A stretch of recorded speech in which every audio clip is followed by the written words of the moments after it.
Apakah kriteria memilih emas terbaik untuk pelaburan? Tak kisah jenama mana yang tuan-puan pilih. Yang penting pastikan 5 kriteria ini dipenuhi supaya pelaburan emas kita betul-betul menguntungkan. Pertama, harga per gram rendah. Lebih murah, lebih baik.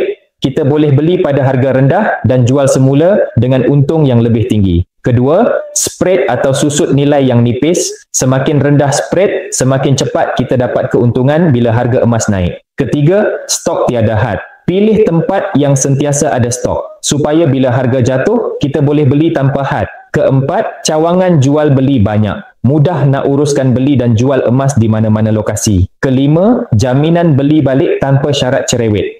Kalau nak jual balik, pastikan tempat tu terima semula emas kita dengan mudah. Tak kira emas tu calar, kemek atau hilang plastik. Kalau semua kriteria ini dipenuhi, pelaburan emas kita akan lebih selamat, mudah dan menguntungkan. Jom simpan emas.